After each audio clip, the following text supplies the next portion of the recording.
दिया मैंने। Great morning, lecture number 5। I am going to start with lecture number 5 in regard to overheads. When I say overheads, I mean overhead distribution. That how that indirect cost is to be distributed, how that factory overhead indirect cost, how that office overheads, how that selling overheads, उन सबको हम किस तरह से बांटें cost centres में, products में, so that we can calculate the accurate cost. मैंने लास्ट लेक्चर में आपको बताया था that why there is a need for secondary distribution, that why there is a need that if there are service departments, then why there is a need that the cost of those service departments is to be shared with the production departments। ऐसा क्यों है, why we want to do that। तो आइए दोस्त, थोड़ी सी एक हल्का सा एक स्टेप और आगे लेके जाएंगे। मैं ये सभी बातें धीरे धीरे बताऊंगा, एग्जाम्पल्स कराऊंगा, आप सब कुछ रजिस्टर में नोट करना। आप ये मत सोचना कि ये बुक में, बेटा मैं आपको जो कह रहा हूँ ना बस आप चुपचाप आज के करते जाओ, ठीक है सर।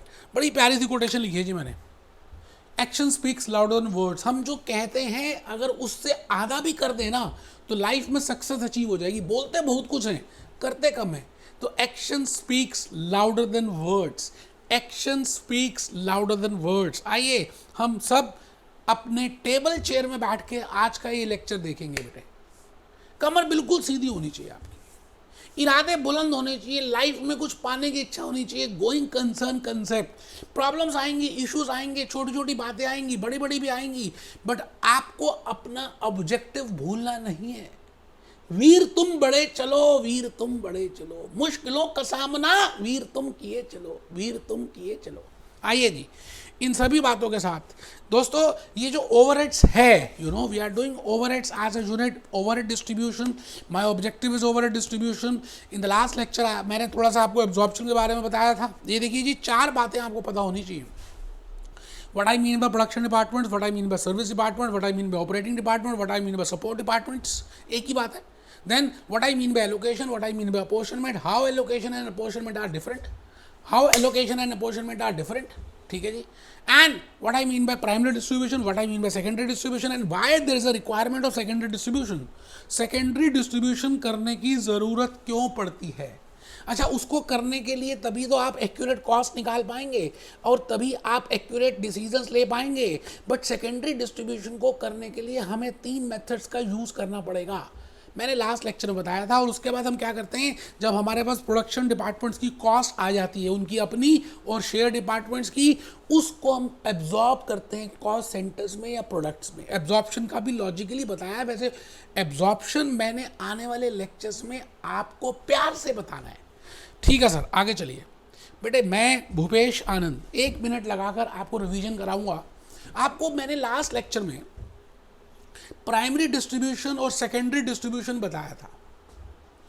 मैं हल्का सा एक छोटा सा, जैसे होता ना लास्ट, जैसे आप कोई सीरियल देखते हो तो पिछले सीरियल का हल्का सा ग्लिम्स दे देते हैं कि आपको याद आ जाए कि हमने लास्ट सीरियल में, लास्ट एपिसोड में क्या देखा था। बेटे मैं last episode, last lecture number 4 में थोड़ा सा बता रहा हूं कि क्या देखा था। Secondary distribution of overheads, the process of redistribution of the cost of service departments, the process of redistribution of service department cost to production departments, that is named as secondary distribution। हम सबको पता है, हम सब ने सीखा था, logically भी मालूम है कि भाई what is secondary distribution. I think आप एक बार दोबारा लिख लेंगे तो कुछ जाएगा तो नहीं आपका। कमर सीधी करके बैठो यार आप। एक बच्चा तो वॉशरूम में चला भी गया है, अभी तो क्लास स्टार्ट हुई है, वॉशरूम चले गए यार, बेवकूफ़ हो आप। Write down secondary distribution of overhead, the process of redistribution of the service department cost. Because service department का माई बाप प्रोडक्शन डिपार्टमेंट्स हैं, क्योंकि सर्विस डिपार्टमेंट अपने में कुछ बना नहीं रहे, वो तो प्रोडक्शन डिपार्टमेंट के लिए जीवित हैं। तो जो भी उनका खर्चा है वो प्रोडक्शन डिपार्टमेंट में जाएगा। बिकॉज उनका गार्जियन कौन है, प्रोडक्शन डिपार्टमेंट, बिकॉज वो पैदा ही किए हुए थे प्रोडक्शन डिपार्टमेंट्स के लिए। तो उनकी कॉस्ट किसको देनी चाहिए, प्रोडक्शन डिपार्टमेंट्स में। अगर नहीं देंगे तो डिसीजन मेकिंग नहीं होगी। आई थिंक आपको बात सब कुछ लॉजिकली समझ आ रही है। फिर मैंने आपको बताया था that what I mean by primary distribution, what I mean by secondary distribution, मैंने ये बात लॉजिकली बताई थी। प्राइमरी डिस्ट्रीब्यूशन क्या होती है और सेकेंडरी डिस्ट्रीब्यूशन क्या होती है, फिर एलोकेशन बताया था पहले, फिर अपोर्शनमेंट बताया था, ये सब बता दिया बेटे। आओ आओ जी, मैं अपनी कहानी की तरफ चल रहा हूँ। मेरी कहानी मुँह जबानी, भूपेश आनंद की कहानी मुँह जबानी। आइए उस कहानी को देखें, आज के इस लेक्चर की बातों को समझें। नो बुक्स, नो जूस नोट्स, ओनली भूपेश आनंद। मैं आपके सामने खड़ा हूं और मैं चाहता हूं कि आप मेरी आवाज़ को ध्यान से सुनेंगे। माय स्टोरी, मेरी कहानी। फर्स्ट पॉइंट आप सब लिख रहे हैं बेटे, अभी तो लिखा था फिर भी लिख रहे हैं। Secondary distribution, it means the cost of service department, cost of the production department can be distributed by 3 methods. पहला मेथड है डायरेक्ट मेथड, दूसरा मेथड है स्टेप डाउन मेथड, तीसरा मेथड है रेसिप्रोकल मेथड। बेटे तीनों इंपॉर्टेंट है, एग्जामिनेशन के लिए इंपॉर्टेंट है, no doubt reciprocal is more important, but I will be explaining you direct method, I will be explaining you step method और step down method, and I will be explaining you reciprocal method. और reciprocal में भी हम 2-3 methods को discuss करेंगे बेटे। Hoc में दिए हुए वो तीनों मेथड्स, इसलिए मैं उन 3 मेथड्स को भी डिस्कस करूंगा। अभी मैं बता नहीं रहा कि क्या नाम है, आप घबरा जाएंगे ना कि इतने सारे मेथड्स करना। तो आप अभी फर्स्ट पॉइंट सभी बच्चे लिख रहे हैं, सेकेंडरी डिस्ट्रीब्यूशन मेथड्स में we have 3 methods. One is direct method, second is step down method, and third is reciprocal method. आज के इस लेक्चर में मैं भूपेश आनंद, आज इस लेक्चर में आपको 2 मेथड्स का प्रैक्टिकली तो करा ही दूंगा। वैसे इन the last lecture, in the lecture number 4 I have told you something about direct cost, direct method. Direct method वो वाला मेथड होता है जहां पर हम सर्विस डिपार्टमेंट की कॉस्ट दूसरे सर्विस डिपार्टमेंट में नहीं डालते, भले उसने सर्विस, एक सर्विस डिपार्टमेंट ने दूसरे सर्विस डिपार्टमेंट से सर्विसेज ली हो तब भी। जैसे कैफे हाउस है, एक कंपनी में एक प्रोडक्शन डिपार्टमेंट है, एक रिपेयर मेंटेनेंस है, एक कॉफ़ी हाउस है। अब रिपेयर मेंटेनेंस में भी लोग बैठते हैं, उनको भी कॉफ़ी पीने का दिल करता है। प्रोडक्शन डिपार्टमेंट में भी कॉफ़ी पीने का दिल करता है उन एम्प्लॉयज़ का, प्रोडक्शन डिपार्टमेंट 2 में भी दिल करता है। तो सभी के सभी कॉफ़ी शॉप में जाते हैं, कॉफ़ी पीते हैं और आ जाते हैं। बेटे कॉफ़ी शॉप का जो खर्चा है वो खर्चा किस वजह से हुआ? प्रोडक्शन डिपार्टमेंट 1 की वजह से हुआ, प्रोडक्शन डिपार्टमेंट 2 की वजह से हुआ, और रिपेयर एंड मेंटेनेंस डिपार्टमेंट की वजह से भी हुआ, क्योंकि उसके एम्प्लॉयज़ से भी आकर कॉफ़ी पी थी। वो भी तो इंसान है, उनका मन नहीं है, उनके इरादे नहीं है, उनके सपने नहीं है, उनको नहीं अच्छा लगता कि उनकी फैमिली हो, घूमे फिरें, सब कुछ हो, कॉफ़ी पिए, मज़े करें ज़िंदगी के। It means the expense of that coffee shop, because coffee shop is actually not producing any product. Rather, they are giving the services of coffee to different departments so that they can be filled up with the energy and they can do huge work. अब सवाल आता है कि ware house की जो खर्चे हैं वो वैसे तो लॉजिकली देखा जाए तो एक तो प्रोडक्शन डिपार्टमेंट 1 जीन्स डिपार्टमेंट में होने चाहिए, एक प्रोडक्शन डिपार्टमेंट 2 टी शर्ट वाले डिपार्टमेंट में होने चाहिए, और एक रिपेयर एंड मेंटेनेंस में भी होने चाहिए। बट डायरेक्ट मेथड में हम क्या करेंगे कि जो कॉफ़ी शॉप है, जो सर्विस डिपार्टमेंट है, जो एक सर्विस डिपार्टमेंट है, जो दूसरे सर्विस डिपार्टमेंट को सर्विसेज देता है, इसका मतलब इंटर शेयर्ड सर्विसेज अगर हो रही हैं तो हम उसको इग्नोर कर देंगे। लॉजिक है इसके पीछे। क्यों लॉजिक है? क्योंकि जब आप एक सर्विस, कॉफ़ी की कॉस्ट आप रिपेयर में डाल रहे हैं, ठीक, अब रिपेयर की कॉस्ट तो फिर प्रोडक्शन 1 में और प्रोडक्शन 2 में जाएगी, अल्टीमेटली तो प्रोडक्शन 1 और प्रोडक्शन 2 में जाने वाली है। तो हम क्या करते हैं, कॉफ़ी शॉप को रिपेयर में न डालकर सीधा ही उसका खर्चा प्रोडक्शन 1 और प्रोडक्शन 2 में डाल देते हैं, जीन्स में और टी शर्ट में डाल देते हैं, थोड़ा टाइम बच जाता है। बिकॉज लॉजिकली देखा जाए तो ये कॉस्ट तो सारी की सारी अगर मैं रिपेयर में डालूं और फिर रिपेयर से खर्चा प्रोडक्शन 1 और प्रोडक्शन 2 में डालूं तो जाएगा तो लास्ट में प्रोडक्शन 1 प्रोडक्शन 2 में ही। तो my point is, in case of direct method, whenever I want to distribute it, I will distribute the service department cost directly to the production department, to the operating department, to the operating segment, and I will not transfer to service departments. तो पहले लिख लें, फिर मैं practically करके दिखाऊंगा यार, कुछ भी थ्योरी नहीं करनी हमें। Under this method, the cost of service departments are directly, I repeat my golden words. Under this method, कौन सा method? Direct method. Under direct method, the cost of service department are directly apportioned to production departments. without taking into consideration any services from one service department to another service department, without taking any consideration, without taking any consideration, without taking any consideration of services from one service department to another service department. I think आप बात को logically समझ रहे हैं जो मैं कहना चाह रहा हूं. जैसे मैंने अभी अभी एग्जांपल दिया लीवाइस जीन्स का, कि एक जीन्स बना रहे हैं, एक टी शर्ट बना रहे हैं, एक रिपेयर एंड मेंटेनेंस है और एक वेयर हाउस है. या मैंने जान के वेयर हाउस की जगह चलिए वेयर हाउस ही ले लेते हैं. अब वेयर हाउस की सर्विसेज रिपेयर वालों को भी गई, प्रोडक्शन वालों को भी गई, जीन्स वालों को भी गई, टी शर्ट वालों को भी गई. बट जब मैं वेयर हाउस के खर्चों को चार्ज कर रहा हूँगा तो मैं उसको रिपेयर में नहीं चार्ज करूँगा, क्योंकि अल्टीमेटली रिपेयर का जो खर्चा होगा वो प्रोडक्शन में ही जाने वाला है. इस बात से, इस थॉट से, इस स्कूल ऑफ थॉट से, इस विचार से मैं एक सर्विस डिपार्टमेंट की कॉस्ट दूसरे सर्विस डिपार्टमेंट में नहीं डालूंगा. अब एक बच्चा कहता है तो जुगाड़ है. हाँ बेटे जुगाड़ है. इसीलिए इस मेथड को हम ज्यादा प्रयोग में नहीं करते. We do not use this method frequently, you know, because this is no doubt a method which is a jugaad. So आइए एक क्वेश्चन करके देखते हैं. थोड़ा सा जो मैं कहना चाहता हूँ शायद वो प्रैक्टिकली आपको समझ आए. मैंने माना कि जीन्स एक डिपार्टमेंट है, जैसे हम लीवाइस जीन्स का एग्जांपल ले रहे हैं लास्ट 2-3 लेक्चर से, और टी शर्ट भी बनाते हैं लीवाइस और जीन्स भी बनाते हैं, और बेटे एक रिपेयर एंड मेंटेनेंस है और एक वेयर हाउस है. मैंने माना, अज्यूम किया कि भाई प्राइमरी डिस्ट्रीब्यूशन हो गया, प्राइमरी डिस्ट्रीब्यूशन हमने कर लिया है, और प्राइमरी डिस्ट्रीब्यूशन में 1 लाख रुपए की कॉस्ट आ रही है जीन्स में, $50,000 की कॉस्ट आ रही है प्राइमरी डिस्ट्रीब्यूशन के बाद, मतलब ओवरहेड्स की कॉस्ट आ रही है टी शर्ट्स में, और उसके बाद रिपेयर एंड मेंटेनेंस में $2 लाख की कॉस्ट आ रही है, और वेयर हाउस में $3 लाख की कॉस्ट आ रही है. It means after primary distribution these are the overheads of different departments.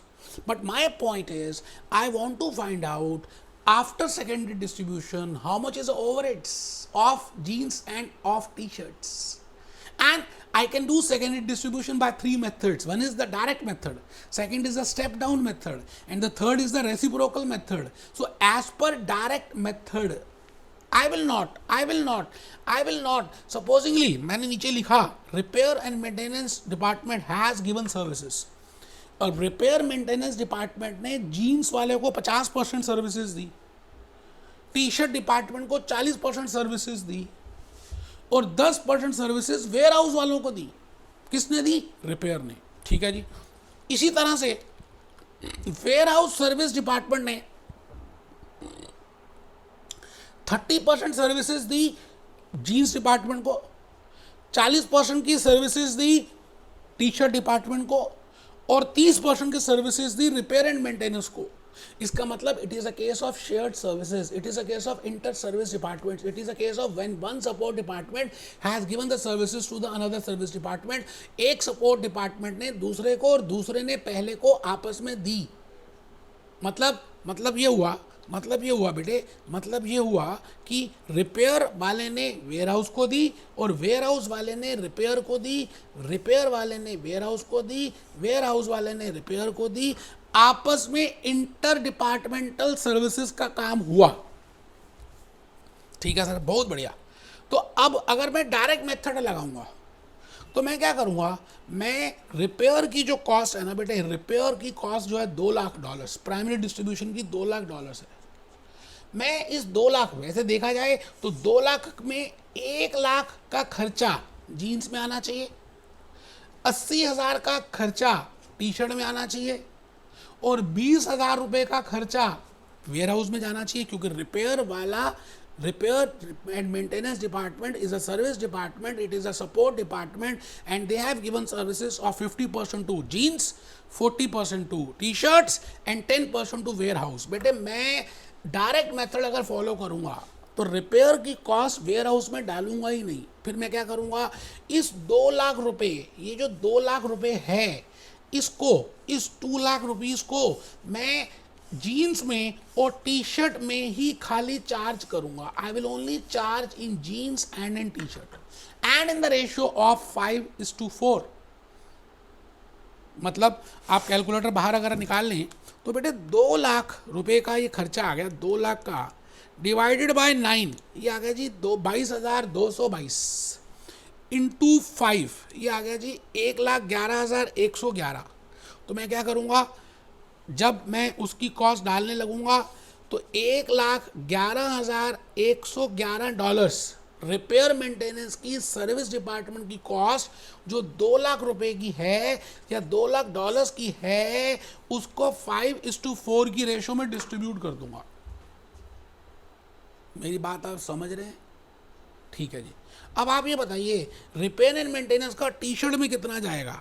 बेटे रिपेयर एंड मेंटेनेंस का टी शर्ट में जाएगा 88,889। ये लो आप करके देखो ना, 2 लाख रुपए को आप 5:4 की रेशो में डिवाइड करके तो देखो।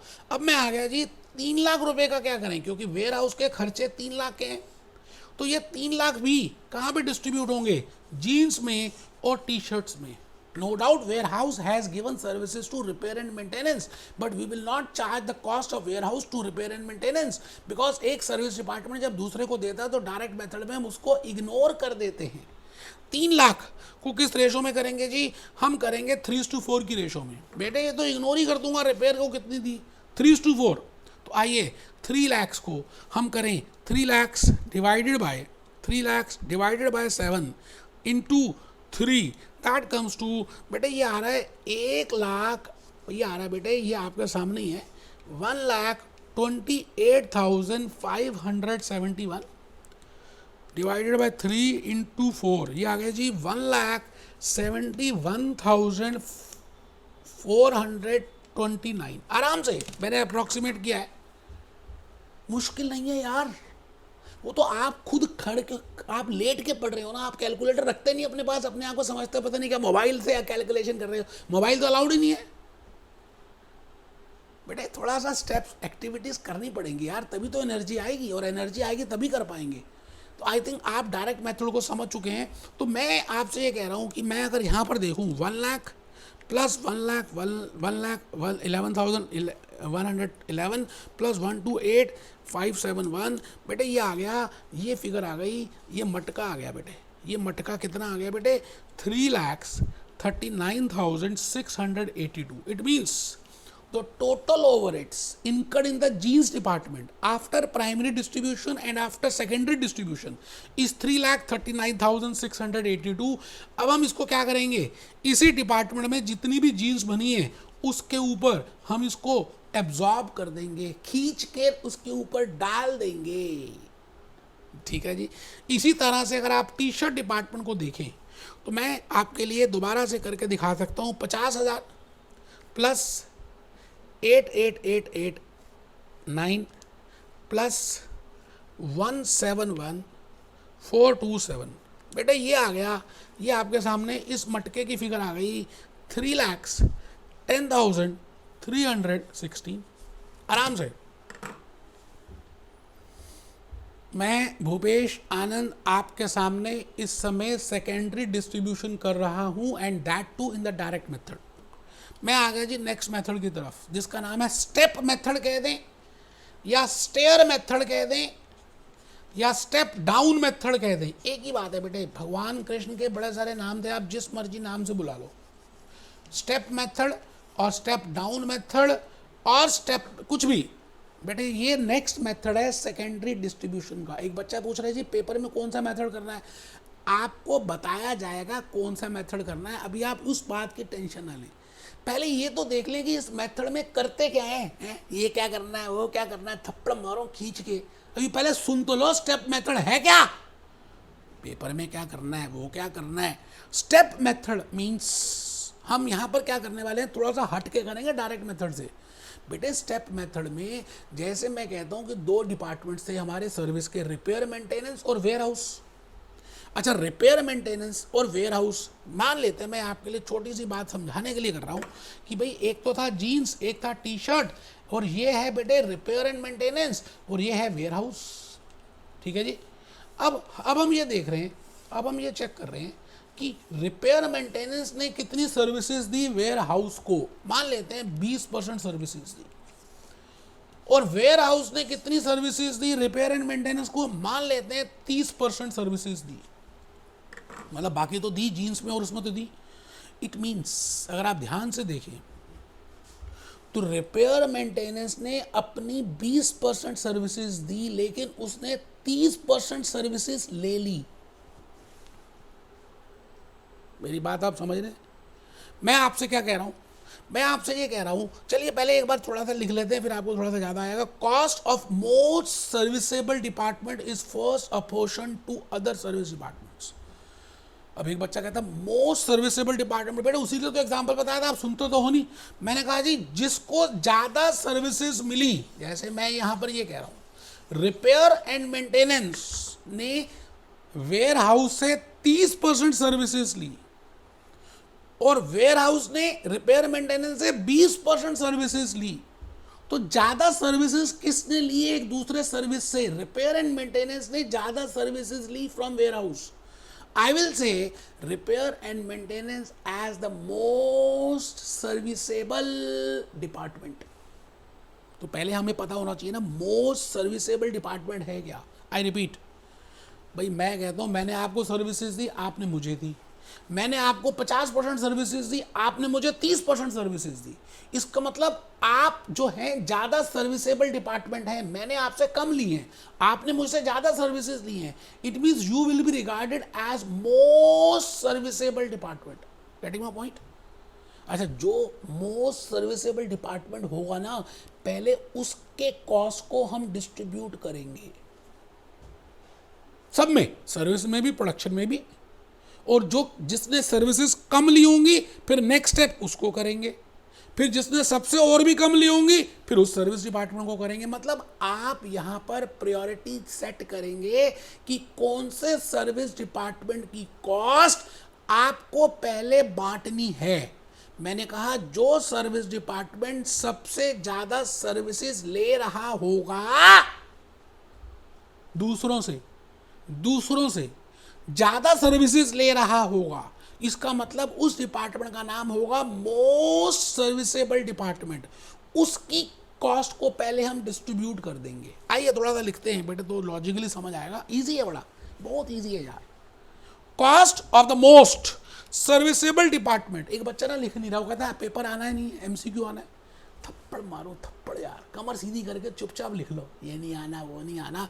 Cost of most serviceable department is first apportioned to other service departments.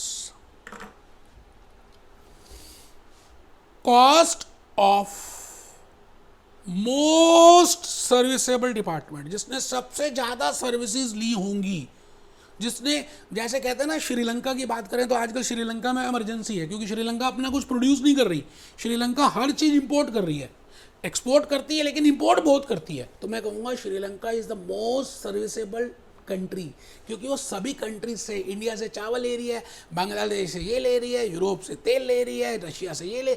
It means they are getting more services from different countries. So I will say Sri Lanka is a most serviceable department. Getting my point? तो आप लिखेंगे cost of most serviceable department is first apportion.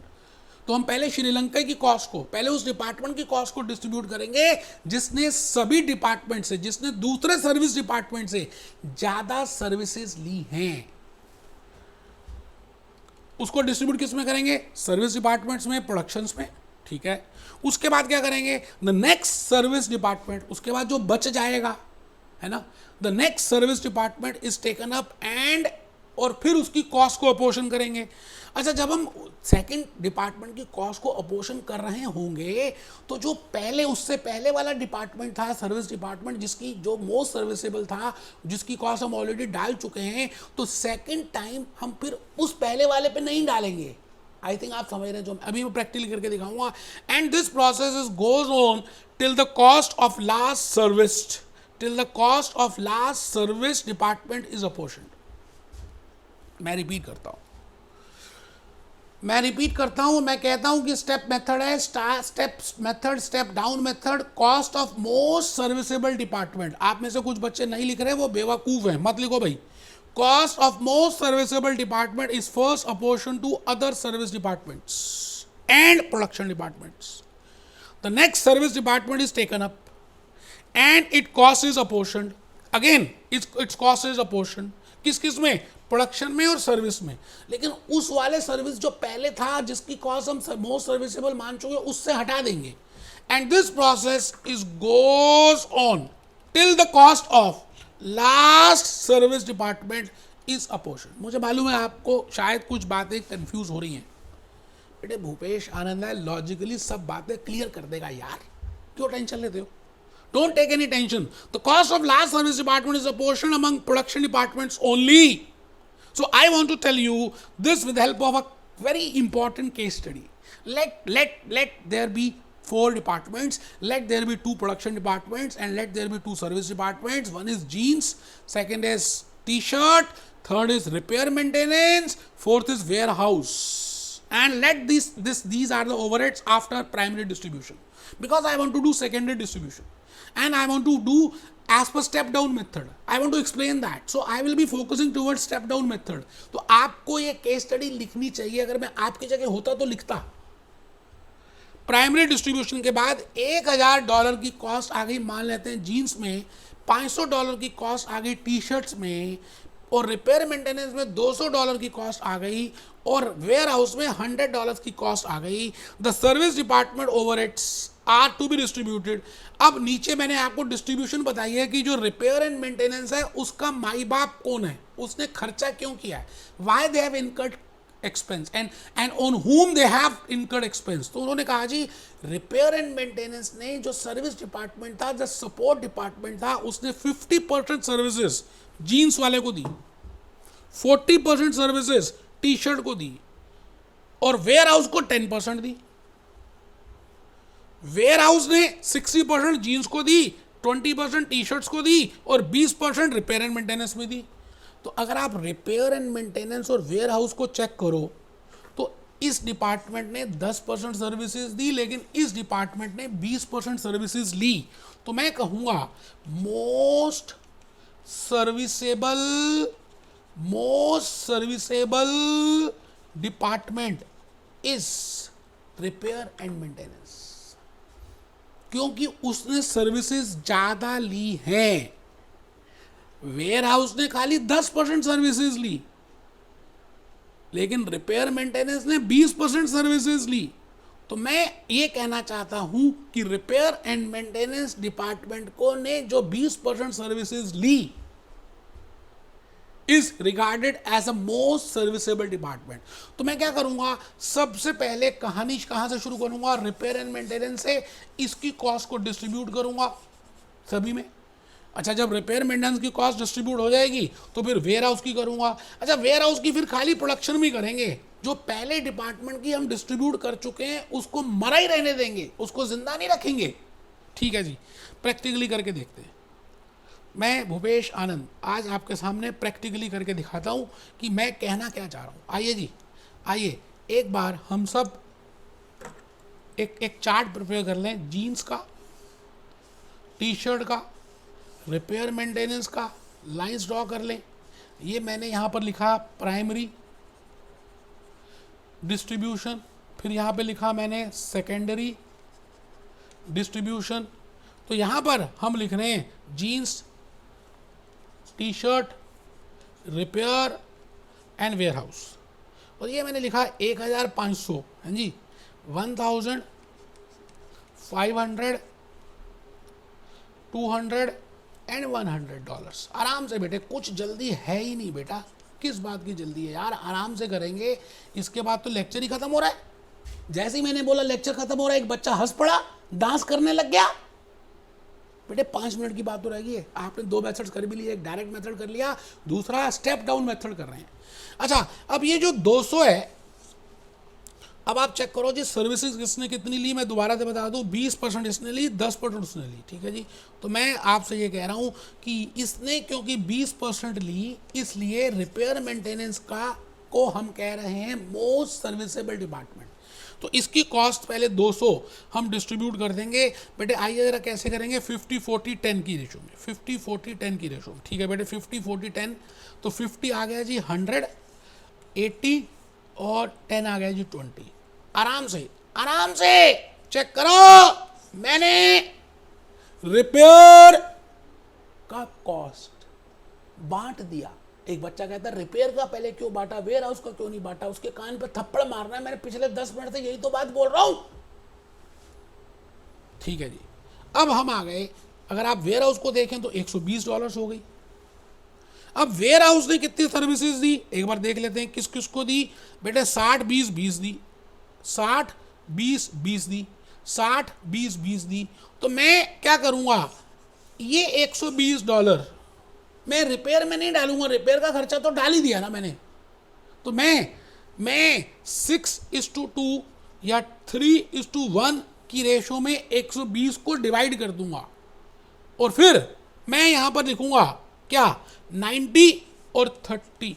यहां पे कुछ नहीं करूंगा, यहां पे कुछ नहीं करूंगा। आई थिंक आप समझ रहे हैं जो मैं कहना चाहता हूं। As per step down method, जो एक बार सर्विस डिपार्टमेंट, जो मोस्ट सर्विसेबल डिपार्टमेंट था, जहां से आपने कहानी शुरू की थी, जब आपने वहां पर डिस्ट्रीब्यूट करके उसको खत्म कर दिया तो उसकी कहानी वहीं पे खत्म हो गई, द एंड। फिर दोबारा से नया लड़का और नई लड़की नहीं आएगा, गांव नहीं बसेगा यार, खत्म हो गया, मर गए, बर्बाद हो गए कोविड में।